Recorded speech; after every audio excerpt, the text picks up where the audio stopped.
Hello दोस्तों, नमस्कार। मैं ममतेश कुमार आप सभी का स्वागत करता हूं। मेरे दोस्त, आप सभी के परिवार रोजगार विद अंकित में कैसे हैं आप सब? उम्मीद करूंगा आप बहुत ही बेहतरीन, जबरदस्त, एकदम गजब, एकदम शानदार, एकदम लाजवाब मेरे दोस्त होंगे। तो सभी मेरे प्यारे साथी, आप अपनी कक्षा को करेंगे एकदम बेहतरीन और ज़बरदस्त तरीके से। और सभी को गुड आफ्टरनून है। सभी को मेरे दोस्त प्रणाम, सभी को जय हिंद मेरे दोस्त है। तो प्यारे दोस्त, आज आप लोगों का क्रिया का भाग 2 अर्थात क्रिया की पार्ट 2 को हम लोग करने वाले हैं। इसको बेहतर तरीके से हम लोग समझ करके चलेंगे। देखिए, हम लोगों ने अकर्मक क्रिया को कल पढ़ लिया था। आज हम पढ़ने जा रहे हैं सकर्मक क्रिया को। और मैंने आप लोगों को बताया भी था कि सकर्मक जो क्रिया होती है वो कर्म के साथ होती है। किसके साथ होती है मेरे दोस्त? कर्म के साथ होती है। अर्थात इसमें क्या लगा करके देखने से उत्तर मेरे दोस्त हम लोगों को मिल जाता है। क्या लगा करके देखने से हमें क्या हो जाता है?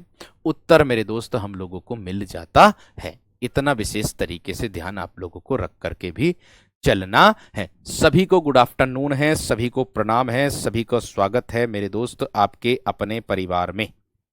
सभी का स्वागत है आपके अपने परिवार में। तो बेहतरीन तरीके से मेरे दोस्त आप सभी कक्षा से मेरे दोस्त जुड़ जाएंगे।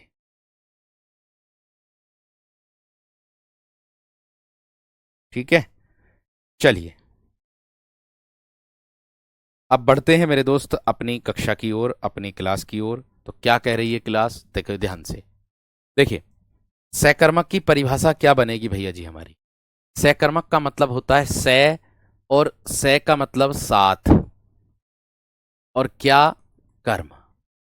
यानी कि कर्म इसके साथ होगा।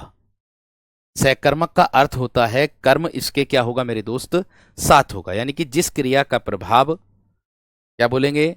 जिस क्रिया का प्रभाव,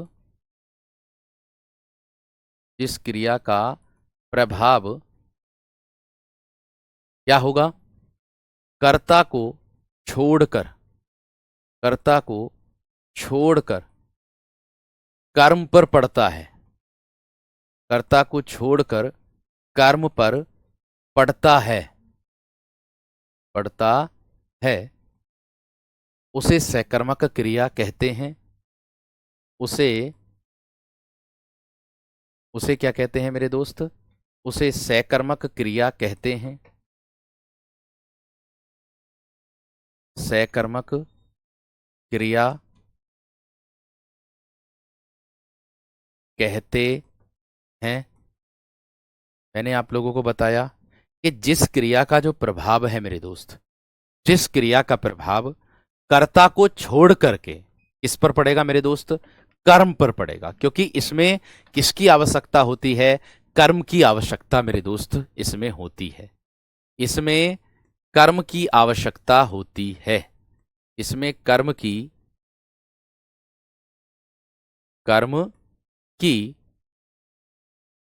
आवश्यकता आवश्यकता होती है, होती है। इतना विशेष आप लोगों को ध्यान में रख करके चलना है। अब देखिए, इससे संबंधित मैं अगर उदाहरणों की बात करता हूं, ध्यान देंगे इधर। अगर मैं इससे संबंधित मेरे दोस्त आप लोगों से उदाहरण की बात करता हूं तो ध्यान से एकदम समझ करके चलेंगे। उदाहरण देखते ही आप लोगों को पता चल जाएगा कि हाँ, इसमें कर्म हो रहा है। ठीक है, जैसे मैं कह दूं आप लोगों से कि रमन रमन पढ़ता है। यहां पर मेरे दोस्त पढ़ने का कर्म हो रहा है। किसका कर्म हो रहा है? पढ़ने का। या सोहन सोहन लिखता है। यहां मेरे दोस्त लिखने का कर्म हो रहा है। किसका? लिखने का मेरे दोस्त कर्म यहां पर हो रहा है। लिखना और मेरे दोस्त पढ़ना, दोनों के दोनों सकर्मक क्रिया के अंतर्गत मेरे दोस्त आता है।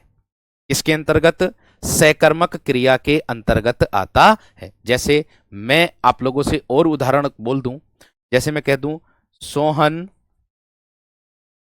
सोहन खाना सोहन खाना खा रहा है।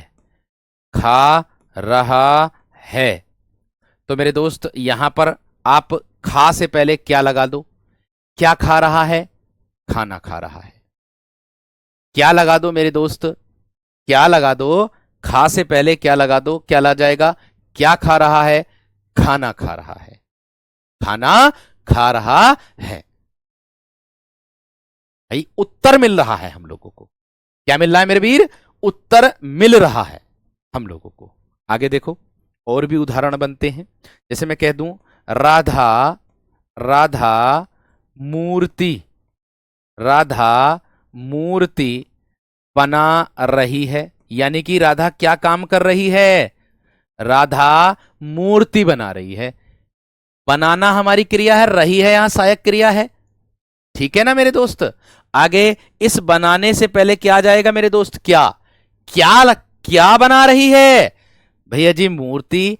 क्या खा रही है, खाना। पढ़ना अपने आप में क्या पढ़ रहा होगा, इसमें कर्म छिपा हुआ है, ध्यान रखना, इसमें भी कर्म छिपा हुआ है। क्या लिख रहा है, कुछ तो लिख रहा होगा। पढ़ता है, क्या पढ़ रहा है, कुछ तो पढ़ रहा होगा। बात समझ में आ गई, बात क्लियर हो गई है। मोहिनी, मोहिनी पानी पी रही है, मोहिनी पानी पी रही है। मोहिनी क्या काम कर रही है, मोहिनी पानी पीने का काम कर रही है। मोहिनी किसका काम कर रही है, पानी पीने का काम कर रही है। दौड़ता है, मैं कह दूं रमेश दौड़ता है, तो रमेश किसका काम कर रहा है, दौड़ने का, तो वो काम नहीं कर रहा। उसमें दौड़ना क्रिया का प्रभाव खुद रमेश पर पड़ रहा है। और रमेश मेरे दोस्त अपने आप में किसका बोध कराता है, रमेश अपने आप में मेरे दोस्त किसका बोध कराता है, वो आपका बोध कराता है मेरे वीर, अकर्मक क्रिया का, अकर्मक क्रिया का। नहीं, हमेशा ध्यान रखना, पढ़ना लिखना खाना पीना ये क्रियाएं आप लोगों की सकर्मक होगी। रोना, रोना, हंसना, दौड़ना, चलना ये क्रियाएं आप लोगों की अकर्मक होंगी, ये बात का ध्यान रखना, ये बात का वीर ध्यान रखना।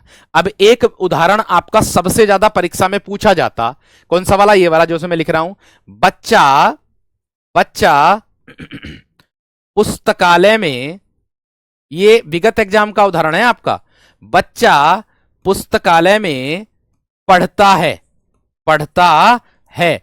तो आप ये देखिए, अगर बच्चा पुस्तकालय में पढ़ता है ना, तो आप ऐसे मत सोचिएगा कि पढ़ना, ये पढ़ना तो क्रिया होती है मेरे दोस्त आपकी सकर्मक, इसमें तो कहने वाली कोई बात ही नहीं है, संदेह नहीं है।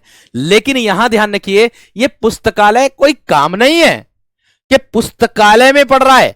पुस्तकालय यहां एक आधार का बोध करा रहा वीर, पुस्तकालय किसका बोध करा रहा है, एक आधार का मेरे दोस्त बोध करा रहा है। बात समझ में आ गई, बात क्लियर हो गई मेरे दोस्त, इतनी बात समझ में आ गई। मैं यही बात कहना चाह रहा हूं, ये पुस्तकालय यहां आधार है, लेकिन यहां पढ़ना जो है वो अपने आप में सकर्मक क्रिया है। लेकिन यहां पढ़ना जो है वो मेरे दोस्त अपने आप में सकर्मक क्रिया है। एक कर्मक कब होगी, द्विकर्मक कब होगी, इसके बाद समझाऊंगा, आप बेफिक्र होकर के पढ़ते रहो। मैंने कहा मैं आपका प्रत्येक जो समस्या है, प्रत्येक जो कठिनाई है उसको मैं बहुत अच्छे से समझा करके चलूंगा, आप ध्यान रखना। मैंने कहा केवल और केवल आप लोगों को इतना ध्यान रखना कि क्या लगा करके मेरे दोस्त आप लोग उत्तर पहचान सकते हो। ऐसा नहीं कि आप प्रत्येक उदाहरण में क्या लगा करके पहचान सकते हो। यहां पर मेरे दोस्त पढ़ना सकर्मक है और लिखना मेरे दोस्त अपने आप में खुद ही सकर्मक क्रिया है। इतनी बात समझ में आ गई होगी। या मैं कह दूं रमन सेब खाता है, रमन सेब खाता है। क्या खाता है, सेब खाता है। क्या खाता है, सेब खाता है। इतनी बात समझ में आ गई है। मैं कह दूं मोहिनी, अभी अभी कह दूं मोहिनी, मोहिनी गाना गा रही है, गाना गा रही है। तो मेरे दोस्त क्या आ जाएगा, क्या गा रही है, गाना। क्या खाता है, सेब। ऐसे करके लगा सकते हो, ऐसे करके मेरे शेर आप प्रश्न को लगा सकते हो।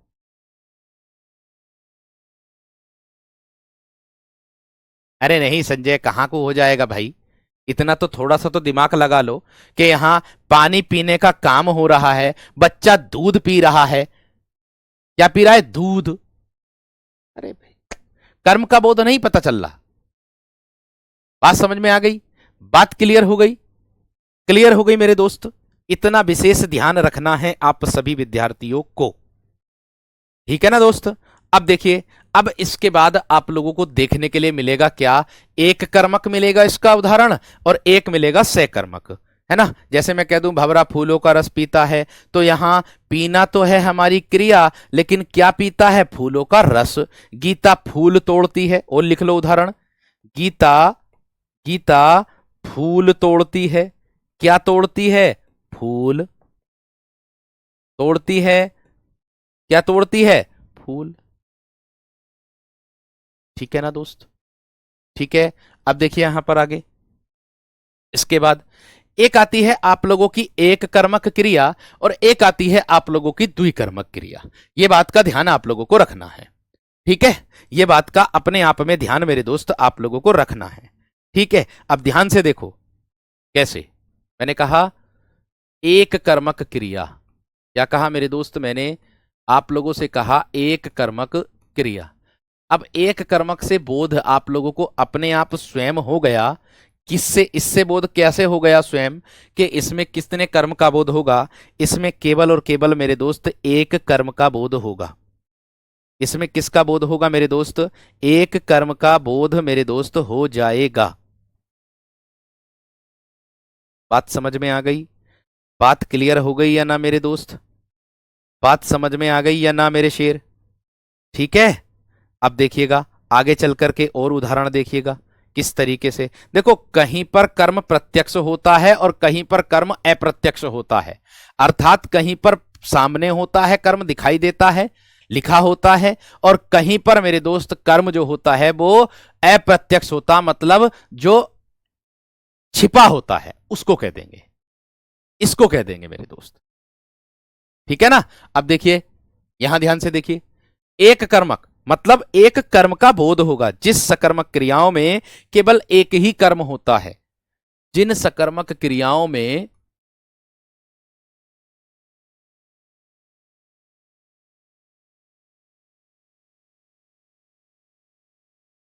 जिन सकर्मक क्रियाओं में केवल एक कर्म का बोध होता है, केवल एक कर्म का बोध होता है, जिन सकर्मक क्रियाओं में केवल एक कर्म का बोध होता। आप कहोगे एक कर्म का बोध कैसे होगा मेरे दोस्त? यहां देखो, एक कर्म का बोध कैसे होगा, है ना, वो ध्यान से देखो। जैसे मैं कह दूं आप लोगों के सामने, रमन रमन गेहूं रमन गेहूं पिसवाता है, या पीसता है कर दो, या पिसवाता है कर दो। रमन गेहूं किस पिसवाता है? भैया ये क्या है? पिसवाना। या मैं कह दूं पीसता है कह दो, चलो इसके स्थान पर क्या कर दो? पीसता है। तो पीसना क्या हो जाएगी मेरे दोस्त? हमारी क्रिया है। अब क्या पीसता है मेरे दोस्त? गेहूं। ये क्या है? कर्म। एक कर्म का बोध हो गया है ना? एक कर्म का बोध हो गया है ना मेरे दोस्त? एक कर्म का बोध हो गया या ना? आराम से एक कर्म का बोध हो गया। या मैं कह दूं, अभी अभी मैंने बताया था और भी उदाहरण, जैसे मैं कह दूं सोहन सोहन झाड़ू झाड़ू लगाता है। एक कर्म का बोध हो गया या ना? सोहन झाड़ू लगाता है, एक कर्म का बोध हो गया या ना? आराम से हो गया, आराम से हो गया एक कर्म का। या मैं कह दूं अध्यापक ने अध्यापक ने छात्रों को पढ़ाया। अध्यापक ने छात्रों को पढ़ाया। एक कर्म का बोध हो गया या ना? एक कर्म का बोध हो गया ना? किसको पढ़ाया मेरे दोस्त? छात्रों को पढ़ाया। किसको पढ़ाया मेरे दोस्त? छात्रों को पढ़ाया। इतनी बात सबकी समझ में आ गई। आगे देखो, इसके बाद क्या हो जाएगा मेरे दोस्त, आप लोगों को और भी उदाहरण देखने के लिए मिल जाएंगे। जैसे मैं कह दूं आप लोगों को, और उदाहरण कैसे, जैसे मैं कह दूं हरीश, हरीश अनार खाता है, हरीश अनार खाता है। ये क्या हो जाएगा मेरे दोस्त, एक कर्म। ये क्या हो जाएगा आपका एक कर्म। आगे आता है इसी का ही मेरे दोस्त द्विकर्म। अब द्विकर्म का मतलब क्या होता है, द्विकर्मक क्रिया। अब द्विकर्मक का बोध होगा मतलब इसमें दो कर्म होगा। ठीक है, कैसे बोध होगा, दो कर्म का। अब इसी के नीचे दो कर्म का बोध कराऊंगा, देखिए आपके सामने द्विकर्मक क्रिया। तब आपको और अच्छे से पता चलेगा कि कहाँ दो कर्म हो रहे हैं और कहां पर एक कर्म हो रहा, क्योंकि इसी के पास आपके पास क्या है, एक कर्म का बोध, और यहां पर आपको नीचे दियागा दो कर्म का बोध। यानी कि जिन सकर्मक क्रियाओं से दो कर्म का बोध हो, जिन सकर्मक क्रियाओं से, जिन सकर्मक क्रियाओं से दो कर्म का बोध हो, दो कर्म का बोध हो, दो कर्म का बोध हो। अब देखिए, मैंने आप लोगों को उदाहरण बताए थे ऊपर, जैसे रमन गेहूं पिसवाता है, इस तरीके से बताए थे ना, बताए थे। अब मैं आप लोगों को और उदाहरण दे दूं किस प्रकार से, जैसे इसी के समान दूंगा मैं आप लोगों को, द्विकर्मक के उदाहरण दूंगा, ध्यान रखना। जैसे राधा ने, राधा ने, राधा ने श्याम को, राधा ने श्याम को, श्याम को हिंदी पढ़ाई, राधा ने श्याम को हिंदी पढ़ाई। क्या हो गया मेरे दोस्त, इसमें दो कर्म। आप कहोगे कहां है दो कर्म, अरे साफ साफ झलक रहे हैं दो कर्म। राधा ने किसको पढ़ाई, श्याम को। क्या पढ़ाई, हिंदी पढ़ाई। क्या हो गए, दो कर्म। क्या हो गए, दो कर्म, बात खत्म, समाप्त। क्या हो गए मेरे दोस्त, दो कर्म। बात क्लियर है, बात क्लियर है ना। मैं बस इतना विशेष तरीके से ध्यान रखना, बस इतना विशेष तरीके से ध्यान रखना कि एक कर्मक और एक द्विकर्मक का बोध मेरे दोस्त आप लोगों को होगा यहां पर। ठीक है, द्विकर्मक और एक कर्मक का बोध होगा। अरे सोचने का फर्क है, समझने का फर्क है, बस समझ और सोच में अंतर ना दिखाई दे रहा तुम्हें, है भाई। इसमें एक कर्म का बोध हो रहा है, इसमें दूसरा कर्म दिखाई दे रहा है, एक कर्मक और द्विकर्मक में पता ही ना चल रहा है। मैं कह दूं रमन ने श्याम को थप्पड़ मारा, लो ये दो कर्म का हो गया।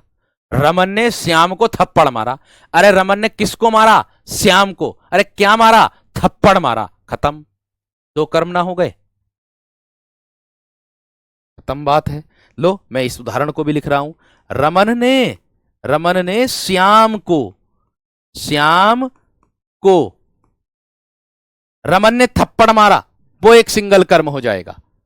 रमन ने श्याम को थप्पड़ मारा, थप्पड़ मारा, ये हो गया दो कर्म का बोध। किसको, श्याम को, क्या मारा, थप्पड़, समाप्त है। बात क्लियर है। या मैं कह दूं हमने, हमने मोहन से, हमने मोहन से मकान खरीदा, हमने मोहन से मकान खरीदा। अब यहां दो कर्म कैसे, कहते ना है, न्यू ना कहते, यार तूने मकान ले लिया, बताई ना किसका मकान था, यो किससे खरीदा तूने। हम कह देंगे मोहन से। क्या खरीदा, मकान। क्या हो गए मेरे दोस्त, दो कर्म आप लोगों के सामने।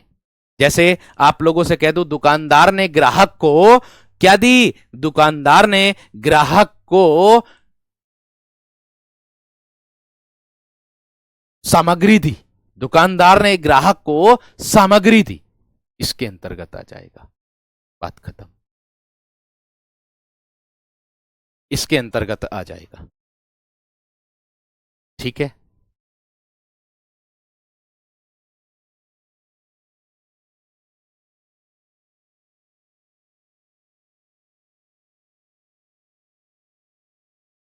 बात समझ में आ गई है ना? इतनी बात क्लियर हो गई है भाई? इतनी बात सबकी समझ में आ गई है ना?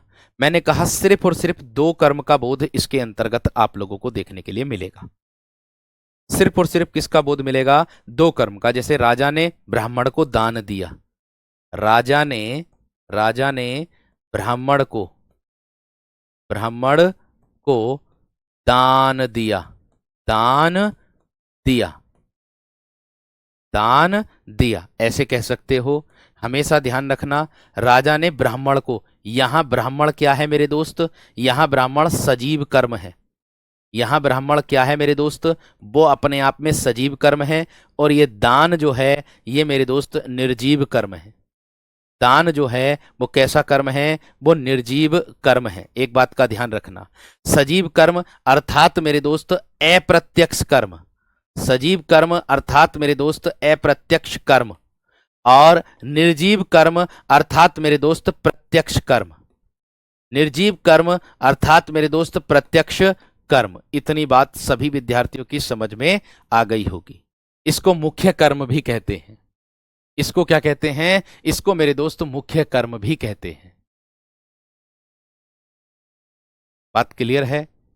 बात क्लियर है? मोहन लिखता है, सोहन पढ़ता है, वो एक कर्मक क्रिया के अंतर्गत आएगा। इसके अंतर्गत आएगा, एक कर्मक क्रिया के अंतर्गत मेरे दोस्त आएगा। ठीक है? बात समझ में आ रही होगी एकदम बेहतरीन और जबरदस्त तरीके से। ठीक है? क्लियर है? यानी कि ये बात ध्यान रखना, इसको हम कैसे पहचानेंगे? इसको किसको और किससे, किसको और किससे पहचानेंगे मेरे दोस्त? इसको हम किसको और कौन लगा करके पहचानेंगे? किसको और कौन लगा करके पहचानेंगे? एक कर्म को। ठीक है? किसको और कौन लगा करके पहचानेंगे, और इसको हम किससे पहचानेंगे? क्या लगा करके।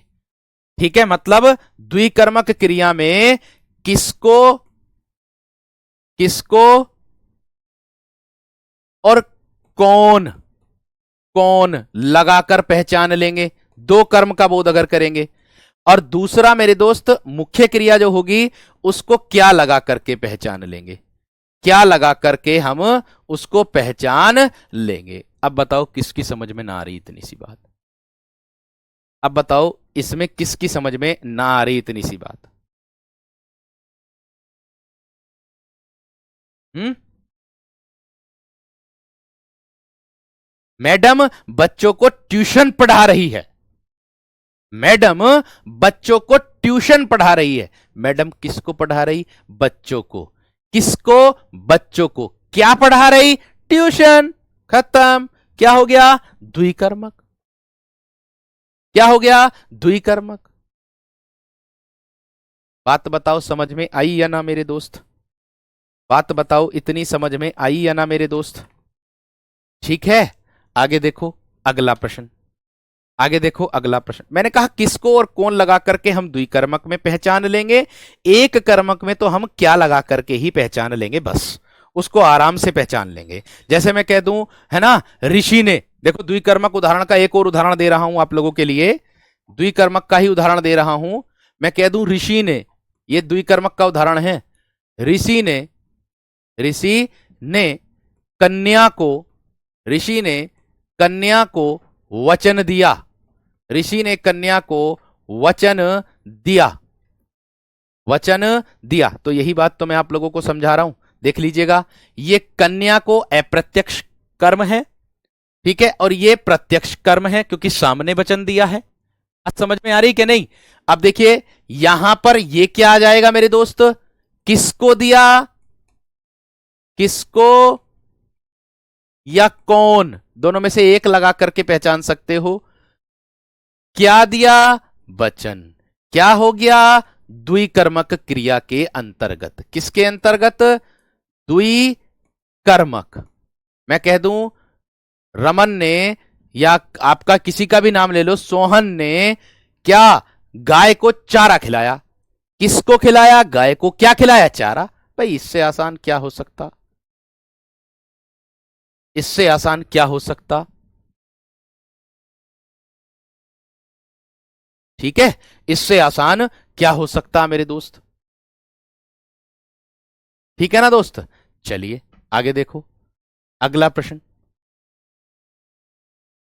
अगला प्रश्न, हाँ ऐसा नहीं कि भैया कि दोनों तरफ अकर्मक और वो दोनों तरफ वो होंगे सजीव और निर्जीव, दोनों तरफ सजीव भी आ सकते हैं, लेकिन होगी सकर्मक क्रिया ही। ये बात का ध्यान आप लोगों को रखना। द्विकर्मक क्रिया के भेद के अंतर्गत आप लोगों को देखने के लिए मिलेगी किसमें? सकर्मक क्रिया के अंतर्गत। ठीक है भैया, आगे देखो, अगला पॉइंट हमारा आता है मुख्य भूमिका निभाता है जो, वो किसको निभाता है मेरे दोस्त? प्रयोग के आधार पर पढ़ेंगे हम, कुल पढ़ लेंगे सारे एकदम आठों के आठों, प्रयोग के आधार पर। ठीक है, सबसे पहले हम पढ़ने जा रहे हैं मेरे दोस्त किसको? संयुक्त क्रिया को। किसको पढ़ने जा रहे हैं हम? संयुक्त क्रिया को पढ़ने जा रहे हैं दोस्त। अब संयुक्त क्रिया कौन कौन सी होती है, कैसी होती है, ये बात को ध्यान में रखना है। इसकी परिभाषा क्या बनेगी, ये बात ध्यान रखो। सर जी मुझे तो बहुत अच्छा समझ में आ रहा है। बिल्कुल भाई, देखो समझने का जो प्रयास करेगा वो समझेगा, और जिसको एकदम बस केवल किताब खोलते ही ऐसा चाहिए ना, हाँ एकदम से आ जाए, कभी ना आएगा जीवन में भी। ये बात ध्यान रखना, किताब खोलते ही नहीं आएगा भाई। जब तक उसके आप परिभाषा को नहीं जानोगे, जब तक उसकी जो उसमें बात कही गई है उसको नहीं जानोगे, तब तक कैसे आ जाएगा मेरे दोस्त? ठीक है ना, ये बात ध्यान रखना। और इतना मैं विश्वास दिलाता हूं, जब वर्कशीट दूंगा तो आप जो क्रिया होगी ना क्वेश्चन में मेरे दोस्त, बहुत आसान तरीके से बना दोगे, इतना मुझे विश्वास है। इतना मुझे विश्वास है कि आप पढ़ करके एकदम आसानी से बना दोगे। ठीक है, आगे देखो, जब अगर किसी को नहीं आ रहा तो है, आराम से समझने का प्रयास करेंगे तभी आएगा। ठीक है भाई, चलिए आगे देखो। मैंने कहा संयुक्त क्रिया। अब संयुक्त क्रिया की परिभाषा क्या होगी? जब कोई क्रिया दो क्रियाओं के संयोग से निर्मित होती है। पीछे तो हम प्रधानमंत्री को भी गाली दे देते हैं मेरे दोस्त, ठीक है, पीछे तो हम किसको भी गाली देते हैं? प्रधानमंत्री को भी गाली दे देते हैं। अगर सामने से कोई दे दे उसको, तब बात होती है। ये बात का ध्यान रखना, क्योंकि सामने में और पीछे में बहुत अंतर होता।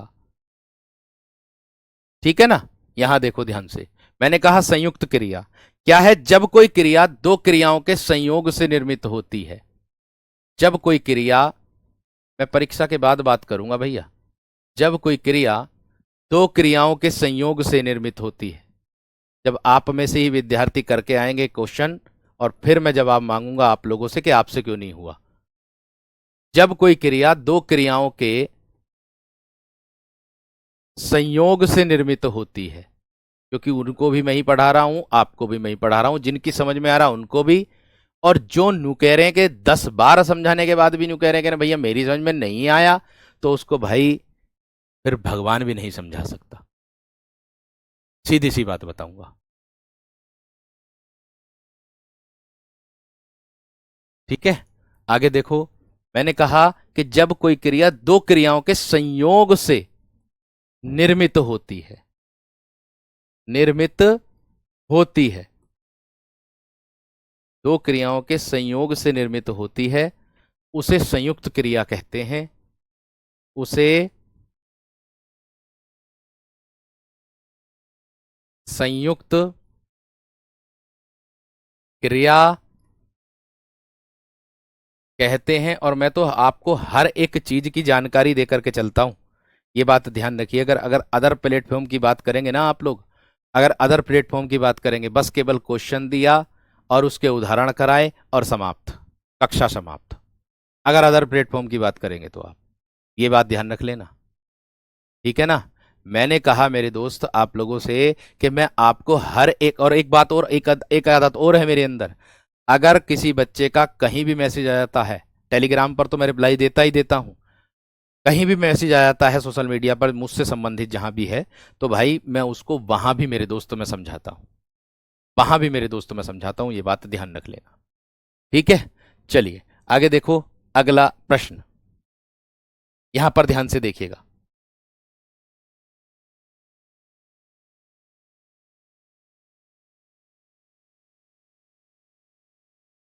ठीक, अब देखिएगा ध्यान से।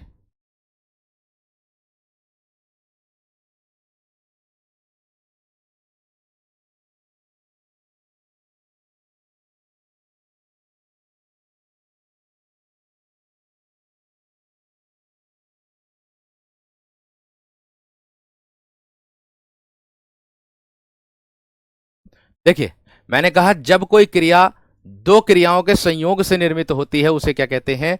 संयुक्त क्रिया मेरे दोस्त हम लोग कहते हैं। ठीक है, जैसे उदाहरण में इससे संबंधित आप लोगों के लिए दूंगा तो आपको आसानी से समझ में आएगा भी मेरे दोस्त। देखिए, ध्यान से देखिए, मैंने कहा वह, उदाहरण दे रहा हूं इससे संबंधित। संयुक्त का मतलब होता है एक साथ दो मेरे दोस्त क्रियाएं होंगी। वह, वह खाने, वह खाने लगा। वह क्या करने लगा मेरे दोस्त? खाने लगा। एक तो खाना और एक क्या है मेरे दोस्त? लगा। एक क्या है मेरे दोस्त, आप लोगों को मैं बता दूं, एक तो है खाना, ठीक है, एक तो क्या है मेरे दोस्त आप लोगों का खाना, और एक क्या है? लगा। एक साथ दो कर्म, एक साथ दो कर्म। वह पेड़ से, वह पेड़ से कूद पड़ा, कूद पड़ा, यानी कि एक तो कूदना और एक क्या है मेरे दोस्त? पढ़ना। एक क्या है मेरे दोस्त? कूदना, और एक क्या है मेरे दोस्त? पढ़ा। ये क्या है मेरे दोस्त आप लोगों के, ये क्या है मेरे दोस्त आप लोगों के संयुक्त क्रिया के अंतर्गत आएगा। घंटी क्या आएगा? घंटी बज गई, घंटी बज गई। बज और गई एक साथ आएगा। कूदना और पढ़ना एक साथ मेरे दोस्त कर्म आएंगे। ठीक है, मां ने, मां ने प्रसाद, मां ने प्रसाद बांट दिया, मां ने प्रसाद बांट दिया। ये हो गया मेरे दोस्त, मां ने प्रसाद बांट दिया। ये क्या हो जाएगा मेरे दोस्त आप लोगों का? बांटना और दिया एक साथ क्या हो गए मेरे दोस्त? कर्म। एक साथ क्या हो गए मेरे दोस्त? कर्म। इतनी बात सबकी समझ में आ गई है ना? इतनी बात सबकी समझ में आ गई है ना? ठीक है, इतनी बात सभी की समझ में आ गई है ना मेरे दोस्त? क्लियर है या ना? क्लियर है या ना? ठीक है, संरचना के आधार पर 5 भेद होते हैं और प्रयोग के आधार पर 8 भेद होते हैं। यही तो मैंने बताया भाई, और क्या है? शुरू में अगर क्लास देखोगे तो पता चल जाएगा। एक बार देख लो जाकर के, कक्षा को देख लो। ठीक है, या मैं कह दूं, मोहन, मोहन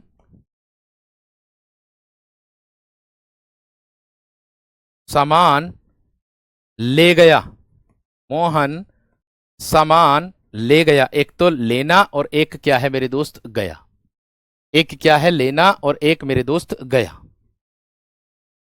ठीक है, वह हिंदी बोल सकता है, वह हिंदी बोल सकता है। अर्थात मेरे दोस्त एक तो हिंदी बोलना और एक मेरे दोस्त सकना। बोलना और एक सकना, एक साथ दो कर्म है। एक साथ क्या है मेरे वीर? दो कर्म है।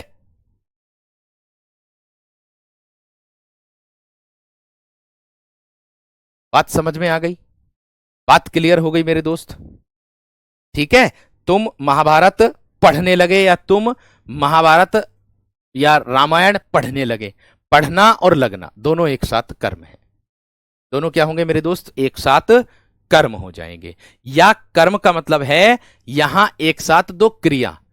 द्विकर्मक में और संयुक्त क्रिया में इतना ही अंतर होता है मेरे दोस्त कि इसमें एक साथ दो क्रियाएं आती हैं, एक साथ दो क्रियाएं आती हैं संयुक्त क्रिया में, और जो आप लोगों का मेरे दोस्त द्विकर्मक होती है उसमें एक साथ दो कर्म आते हैं। इतना अंतर होता है दोनों में, इतना ही अंतर होता है दोनों में। यहां पर दो एक साथ क्रिया होंगी, दो एक साथ क्या होंगी? क्रिया।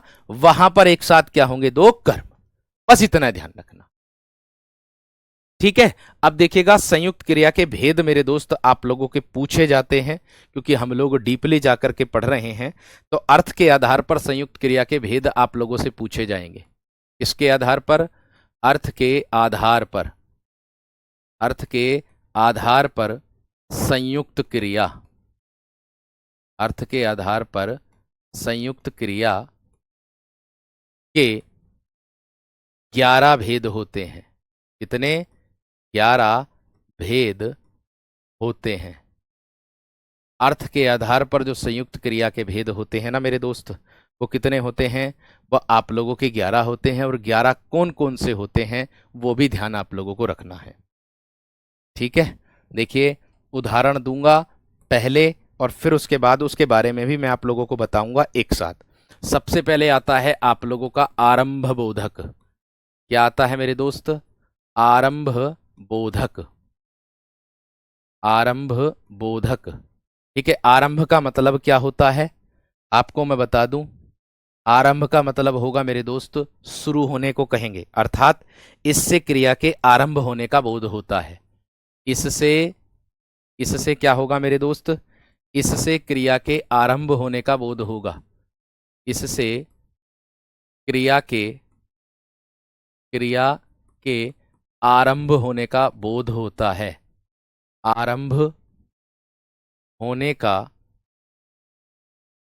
बोध बोध होता है, होता है।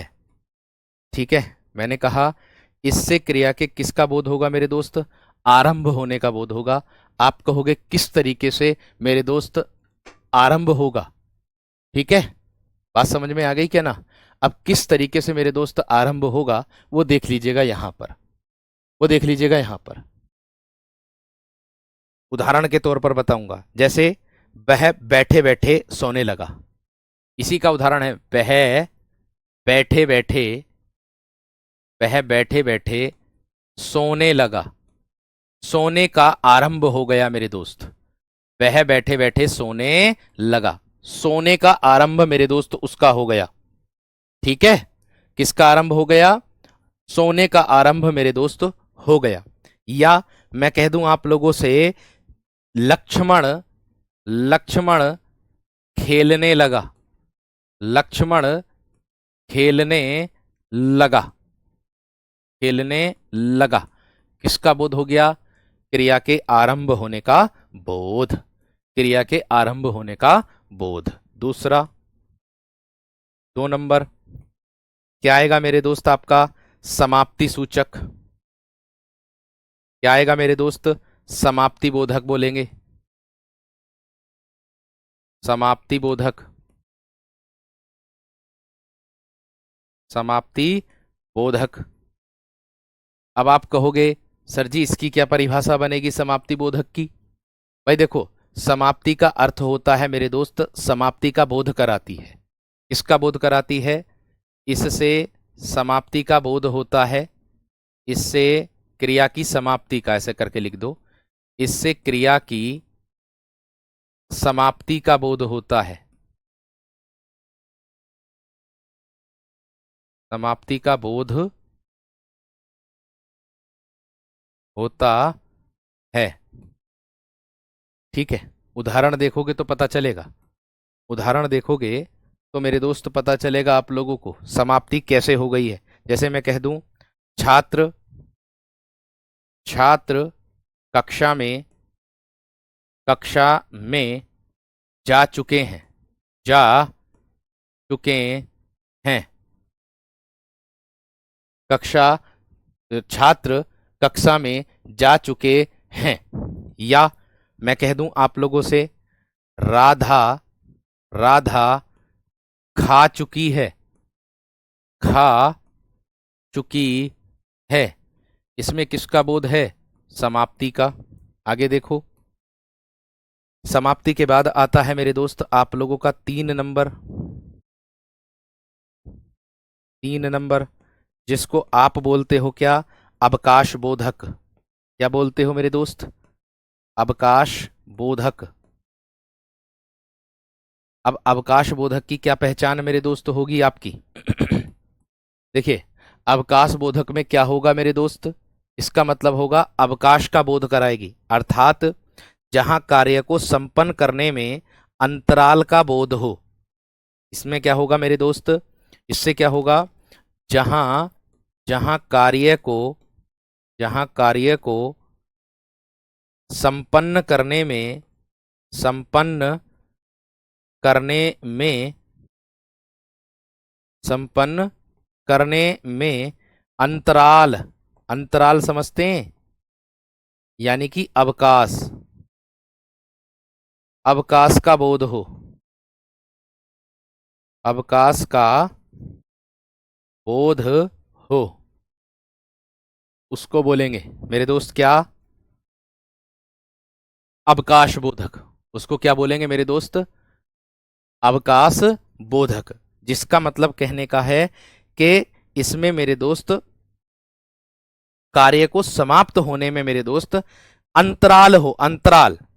ठीक है, जैसे लक्ष्मण युद्ध को नहीं जीत पाया, लक्ष्मण युद्ध को लक्ष्मण युद्ध को युद्ध को नहीं जीत पाया। अब जैसे देखो, आप लोगों की उत्तर प्रदेश पुलिस की परीक्षा हुई थी, है ना? जीत पाया।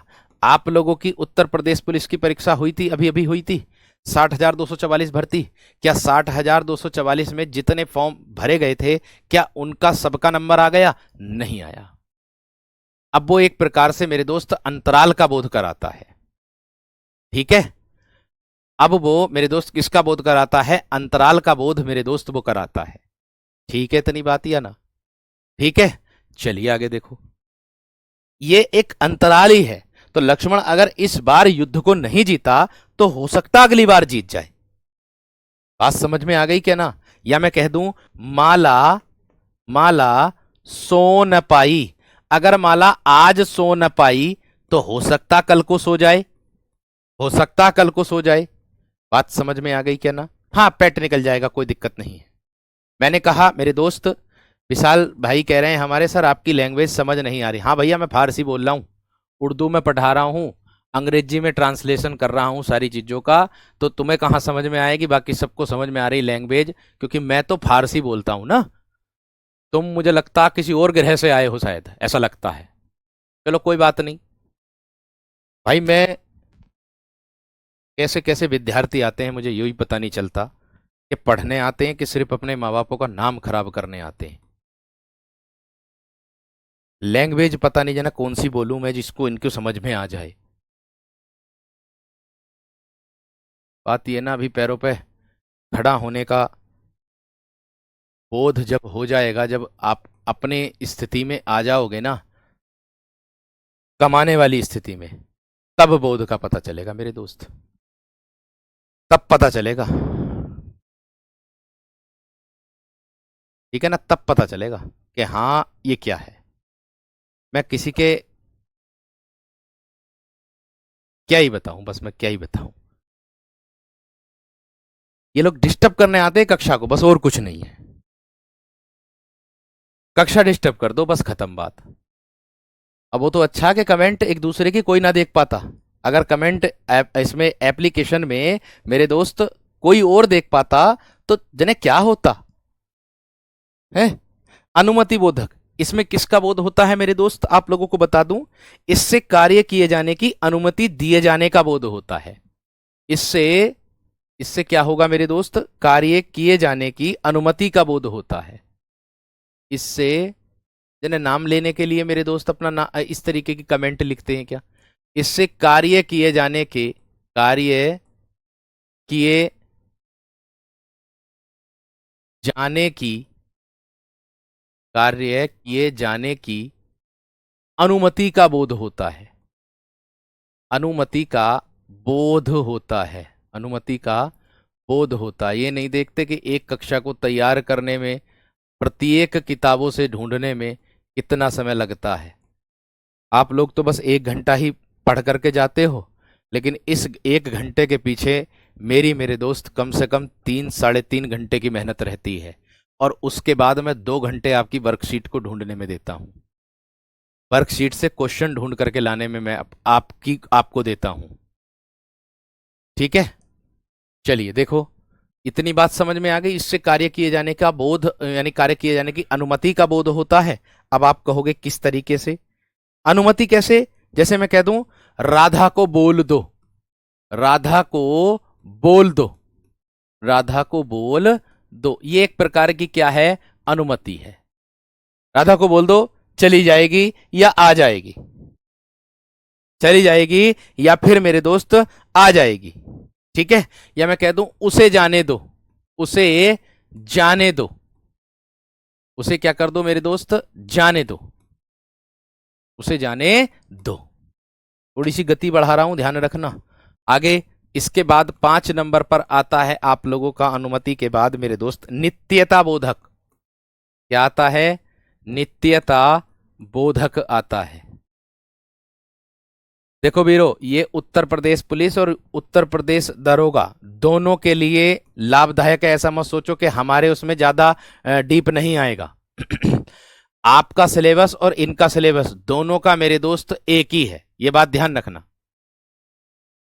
ठीक है, बात समझ में आ गई है ना? दोनों का सिलेबस एक है। हो सकता है आपसे इस बार डीप पूछ ले, तो भाई आप भी इस धोखे में ना रहें, इसीलिए दोनों को एक ही कक्षा के माध्यम से बराबर तरीके से लेकर के चला जा रहा है, ये बात ध्यान रखना। नित्यता बोधक, नित्यता में क्या होगा मेरे दोस्त? इससे कार्य की निरंतरता का बोध होता है, इससे कार्य की निरंतरता का बोध होता है, निरंतरता का बोध होता है, इससे कार्य की निरंतरता का बोध मेरे दोस्त होता है। इतनी बात सबकी समझ में आ गई? अब उदाहरण देखोगे तो पता चलेगा। निरंतरता मतलब कार्य निरंतर रूप से चल रहा है या नहीं, जारी है या नहीं। मैं कह दूं हवा चल रही है, हवा चल रही है, भैया निरंतरता का बोध इसमें हो रहा है। ठीक है, नदी बहती रहती है, नदी बहती रहती है, इसका बोध हो रहा है मेरे दोस्त? निरंतरता का बोध हो रहा है। ठीक है, मैंने कहा किसका बोध हो रहा है? निरंतरता का बोध होता है। ठीक है, मैं भाषण बोल रहा हूं, मैं भाषण बोल रहा हूं, भाषण भैया बोल रहा हूं या वह भाषण बोल रहा है, निरंतरता का बोध होता है, कार्य का जारी रहने का बोध होता है। 6 नंबर पर आता है मेरे दोस्त आप लोगों का आवश्यकता बोधक। क्या आता है दोस्त? आवश्यकता बोधक।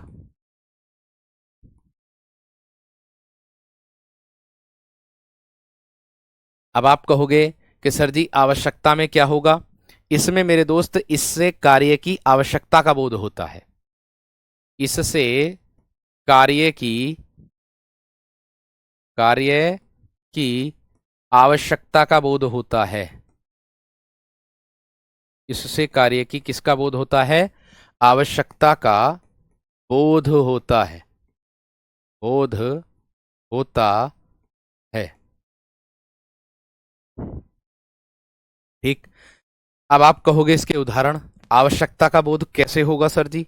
मैं कह दूं कि मोहन को इस काम को जरूरी करना चाहिए, मैं कह दूं मोहन को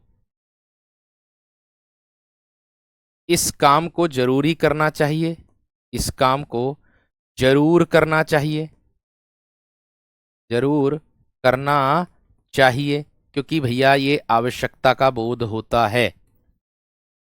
आपको अगर मेरे दोस्त परीक्षा पास करनी है तो आपको हिंदी, रीजनिंग, मैथ, जीएस, इन सब में बराबर मेरे दोस्त निरंतरता बनाकर रखनी चाहिए, यानी कि इनको समय बराबर तरीके से दिया जाना चाहिए, उसको भी दर्शाता है।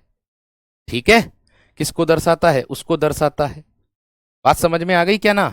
या और देख लो उदाहरण, और कह दूंगा मुझे रविवार को, मुझे रविवार को आवश्यकता है, मुझे रविवार को भी विद्यालय विद्यालय जाना पड़ता है, जाना पड़ता है। ठीक है दोस्त, ये थी आज की कक्षा। ठीक है, आज इतना ही था। बाकी कल आप लोगों को मेरे दोस्त आप लोगों को आगे पढ़ाएंगे। ठीक है, बाकी एक बात का विशेष ध्यान रखना है, इधर अगर आप किसी को मेरे दोस्त अगर आप किसी को गलत बोलते हो या फिर आप अगर किसी के बारे में गलत सोचते हो तो इतना विशेष ध्यान रखना, अपने किए गए कर्मों का फल हमें स्वयं यहीं पर भोगना होता है। ये बात का विशेष ध्यान रखना। 2 बातों में मैं इतना ही कहूंगा, 100 बातों की एक ही बात। केवल और केवल पढ़ने पर ध्यान दे लो। अगर पढ़े पर ध्यान दोगे तो ज़्यादा बेहतर रहेगा, क्योंकि बस विशेष तरीके से अगर पढ़ाई जितनी हमारे ज़रूरी आएगी, वही मेरे दोस्त ये बात का ध्यान बोध भी होता है। ठीक है, बोलने का पढ़ाने का तरीका सबका अलग अलग हो सकता है, लेकिन इतना विशेष ध्यान रखना, समझाया मैं उस तरीके से जाता है, समझाना मेरा कर्तव्य बनता है आप लोगों को उस तरीके से जिस तरीके से मुझको आसान भाषा में समझ में आ जाए, वही तरीका मेरे दोस्त मैं आप लोगों के लिए अपनाता हूँ। नमस्कार, धन्यवाद।